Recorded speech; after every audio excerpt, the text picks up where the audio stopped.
La verdadera religión y el verdadero Dios. Ante, bueno, como contraposición ante el anticristianismo, ¿no? Que hay en estos días, por ejemplo, en el tema del aborto y demás, o de educación, cuando realmente es como mirar el ego, ¿no? En lugar de la luna. Entonces, voy a poner cuál es la verdadera religión, ¿no? Del siglo XXI, ¿no? Aunque prácticamente el canal está dedicado a ello, pero bueno. Os da una impresión de hasta dónde estamos llegando, que es un punto bastante crítico, ¿no? Nadie sabe en qué mundo vivimos, nadie comprende cómo funciona en realidad un conjunto tan grande y variado como es la humanidad. Sin embargo, existe un sistema que organiza, dirige y decide sobre el humano. Es la verdadera religión y su dios, el dinero, a semejanza de cultos anteriores que se extendieron a lo largo y ancho de la tierra. Esta nueva religión posee las escrituras, los templos, los profetas y todos los elementos indispensables para subyugar al creyente, pero, a diferencia de creencias anteriores, es mucho más poderosa. Ha comprendido que es necesario que los creyentes piensen que pueden formar parte de la historia y participar en su construcción. Para ello ha enmendado uno de los mayores errores de otras religiones. La recompensa no viene tras la muerte, muy al contrario. En esta religión no existe el mañana, solo el ahora mismo. Esto aumenta exponencialmente la cantidad de creyentes que se dedican a fondo a seguir las enseñanzas con tal de conquistar su ansiada recompensa. La Sagrada Escritura se llama Teoría del Capitalismo y en ella se detalla el funcionamiento de una sociedad basada en la fe del dinero. Como todo texto sagrado, no requiere comprensión por parte de creyentes, sino de ciega aceptación en las enseñanzas que los pontífices nos regalen grandes discursos. Los altos sacerdotes de esta religión también se reúnen en cónclaves multitudinarios y se agrupan en diversas maneras: FMI, Banco Mundial, Organización Mundial del Comercio, Banco BDI, Banco de Desarrollo Internacional, Banco Central Europeo, Reserva Federal. De estos encuentros salen las órdenes que son transmitidas al clero regular, a quienes conocemos como políticos. Y son estos políticos quienes a través de sus propios apóstoles, sus mensajeros y difusores de la obra divina, no tienen suficiente con la mera transmisión del mensaje divino. Para que éste se acepte y se cate sin más, necesitan que el terreno esté abonado, es decir, que la mente humana esté bordeada por la nueva fe. Para ello disponen del sistema educativo una maquinaria perfecta, engrasada y capaz de fabricar a creyentes en la adoración del dinero a una velocidad de vértigo. Por supuesto, esta religión también tiene sus preceptos, sus figuras mágicas y sus milagros. Al igual que otras religiones más minoritarias, se fundamenta en unos mandamientos o preceptos imprescindibles que se resumen en dos. Amarás a la propiedad privada por encima de todo. Sacrificarás el beneficio en cualquier ámbito de tu existencia. Estos dos mandamientos justifican por sí solos las mayores atrocidades y barbaridades que podamos imaginar. En su nombre se mata, se depreda, se violenta y se aniquila todo lo que se encuentre a nuestro alcance. Se justifica cualquier acción encaminada a cumplir estos mandamientos sin importar cuántas vidas pueda costar ni cuánto dolor llegue a causar. Aquí también encontramos una figura mágica como la Santísima Trinidad del caso cristiano. En este caso nos encontramos ante el binomio todopoderoso el Estado y el capital. Una sola figura cuando así conviene y figuras separadas si es lo mejor para el desarrollo de la fe. De milagro esta religión anda sobrada, pero por seguir con la analogía cristiana podemos nombrar uno de los que a su lado la pontificación de los panes y peces queda como un juego de niños. Se llama moneda de curso legal y el sistema de la reserva fraccionaria.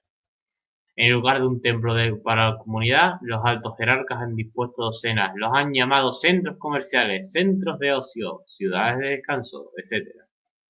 Además, a modo de confesionarios, disponen de innumerables sucursales bancarias que tienen abiertas sus puertas gran cantidad de horas al día. Allí se puede tener un contacto más directo con la divinidad y de paso reforzar la creencia de que se forma parte del plan maestro, así como demostrar el fervor solicitando más y más contacto con Dios. Para los inconformistas que necesitan expresar su devoción a todas horas, han dispuesto los cajeros automáticos, que día a día aumentan sus prestaciones para que todos podamos dar rienda suelta a nuestra fe, incluso para que aquellos que no están dispuestos a asumir con su condición de creyente, los tengan ahí preparados para ser quemados o arrasados. Si aún así necesitamos demostrar al resto que somos más creyentes que ellos, la jerarquía religiosa ha puesto a nuestra disposición unas estampitas milagrosas, llamadas tarjetas de crédito, listas para ser exhibidas en cualquier momento y situación. Así la verdadera religión se impone al resto, haciéndola sucumbir ante su poderoso empuje y el arrollador poder terrenal frente al etéreo del resto de aspirantes al título de verdadera religión. Frente a esta realidad, como viene siendo costumbre, la respuesta es absolutamente empírica y equivocada. Se focaliza en decir un concepto como el de laicismo, doctrina que defiende la independencia del hombre o de la sociedad, y más particularmente del Estado, respecto de cualquier organización o confesión religiosa, y se vuelca sobre todo en una lucha estéril como la de eliminar la enseñanza de religión en el sistema educativo. Si fuéramos mínimamente serios y rigurosos en el análisis de la situación, lo que queríamos eliminar sería el propio sistema educativo tal y como lo conocemos, ya que no es otra cosa que una institución impregnada hasta la médula de las enseñanzas de la verdadera religión. Eso mismo vale para cualquier decisión tomada desde el aparato político oficial. Como hemos dicho, el Estado forma parte del binomio fundamental de esta religión. Solo hay que ver qué criterios de valoración y ejecución se siguen para cualquier cosa. ¿Es viable económicamente un hospital? Como si eso fuera lo importante. ¿Podemos permitirnos un sistema de pensiones? Pues matemos a los pensionistas, ya que parece que lo importante, si no económicamente, es interesante mantener el sistema. Y así con cualquier decisión que se os ocurra. Así pues, volviendo a la definición de laicismo. Si de verdad queremos, tanto a nivel individual como colectivo, vivir de forma independiente de cualquier organización o confesión religiosa, solo nos queda atacar a los pilares fundamentales de esta verdadera religión que tiene un alcance global. Cuestionar y destruir sus preceptos básicos es la tarea fundamental, y para ello no podemos olvidar toda la estructura formada a su alrededor, con la misión de legitimar tan asqueroso y criminal orden del mundo. Al tiempo debemos esforzarnos en pensar, construir y poner en marcha a las alternativas a todo ello. No olvidar, si queréis, suscribiros al canal.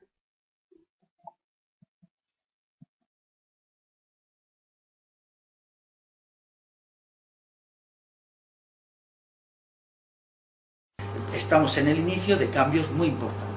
Entonces esto se puede vivir de dos maneras, con un criterio puramente reformista de salir a la calle a implorar de rodillas que mantengan el estado de bienestar y que nos den unas cuantas migajas, o decir, bien, si estamos en este momento histórico que es excepcional, después de 500 años, vamos a ver de qué manera podemos, desde el pueblo, desde las clases trabajadoras, crear una idea de Europa revolucionaria sin Estado y sin capitalismo, puesto que en este momento Europa quizá es el punto débil.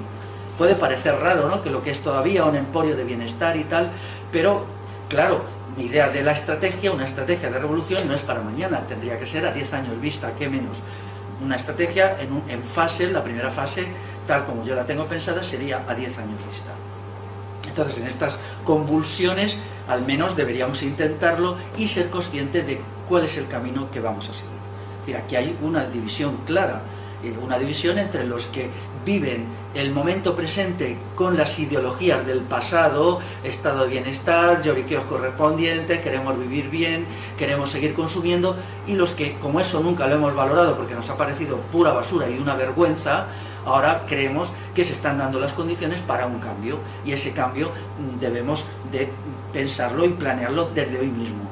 porque la revolución no es un acto puntual, no es la toma de la Bastilla, no es la toma del Palacio de Invierno, ni siquiera son las jornadas del 19 y 20 de julio de 1936 en Barcelona. La revolución es un proceso histórico en el que se van sumando muchos acontecimientos. Y ahora mismo es, en primer lugar, aceptar cuál es la situación, que esa situación se va a profundizar. Esto se tendría, por ejemplo, que hacer un análisis económico que no podemos hacer hoy, pero que yo sí espero hacer en los próximos meses, para explicar que no hay una salida económica fácil a la realidad europea una vez que Europa se está quedando detrás de las potencias emergentes, ¿no? Y que además reúne dentro de sí una cantidad increíblemente extensa de nocividades y desastres, porque realmente Europa es en gran medida una máscara. Lo que hay detrás pues es una sociedad en un grado enorme de desintegración, de degradación, y que todo esto ahora, en los próximos años, todo eso hará crisis, ¿no? Hará crisis, claro. Esto aumenta exponencialmente la cantidad de creyentes que se dedican a fondo a seguir las enseñanzas con tal de conquistar su ansiada recompensa. La Sagrada Escritura se llama Teoría del Capitalismo y en ella se detalla el funcionamiento de una sociedad basada en la fe del dinero. Como todo texto sagrado, no requiere comprensión por parte de creyentes, sino de ciega aceptación en las enseñanzas que los pontífices, la verdadera religión y el verdadero Dios. Como contraposición ante el anticristianismo, ¿no?, que hay en estos días, por ejemplo, en el tema del aborto y demás, o de educación, cuando realmente es como mirar el ego, ¿no?, en lugar de la luna.